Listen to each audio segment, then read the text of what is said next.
سابق امیدوار آزاد کشمیر اسمبلی، سابق امیر جماعت اسلامی ضلع کوٹلی آزاد کشمیر حبیب الرحمان آفاقی کا ممتاز سیاسی سماجی شخصیت چودھری ظفر اقبال اور حاجی صادق سمیت ان کے دیگر ساتھیوں کی طرف سے دعوت شائعہ تقریب میں شاندار استقبال۔ شرکائے تقریب نے حبیب الرحمان آفاقی کو گلدستے پیش کیے اور انہیں صلاح و امن پر خوش آمدید کہا۔ تقریب میں زندگی کے تمام شعبہ جات سے تعلق رکھنے والی نمایاں شخصیات نے شرکت کی، جن میں برطانیہ پاکستان آزاد کشمیر کی سیاسی جماعتوں کی نمائندہ شخصیات، برطانوی سابق میئرز، کونسلر شامل تھے۔ تقریب کے میزبان چودھری ظفر اقبال نے اسٹیٹ سیکرٹری کے فرائض سر انجام دیے۔ مہمان خصوصی حبیب الرحمان آفاقی نے کہا کہ جماعت اسلامی ایک نظریے، سوچ و فکر کا نام ہے۔ ہماری سیاست اصول اقتدار نہیں، بلکہ ہم نے ملک میں اسلامی تعلیمات کے مطابق اپنا سیاسی کردار ادا کرنا ہے۔ ہماری جدوجہد ایک عظیم مقصد اور اصول کے لیے ہے۔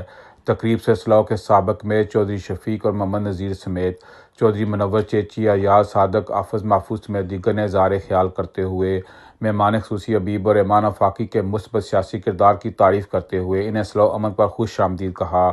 حبیب الرحمان آفاقی نے اظہار خیال کرتے ہوئے جماعت اسلامی کے نظریے اور سیاسی کردار کے حوالے سے کہا، جماعت اسلامی پاکستان کی وہ جماعت ہے جو مکمل جمہوری اور نظریہ اور سوچ و فکر رکھتی ہے۔ جماعت اسلامی کا نام اسلامی تحریک نہیں ہے، مسلمانوں کے وین کا نام اسلامی تحریک ہے، اور جس میں یہ 2 ارب انسان ہیں۔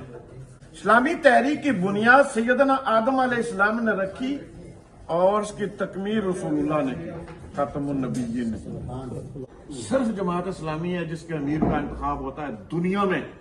کوئی اسلامی تحریک اور نہیں ہے پوری امت میں جس کے سربراہ کو بدلنے کا کوئی سوچ سکتا ہو۔ کوئی پیر صاحب نہیں ہے جو اپنے بیٹے کے علاوہ کسی مرید کو گدی کے قریب آنے کی اجازت دیتے ہوں۔ یہ صرف جماعت اسلامی ہے۔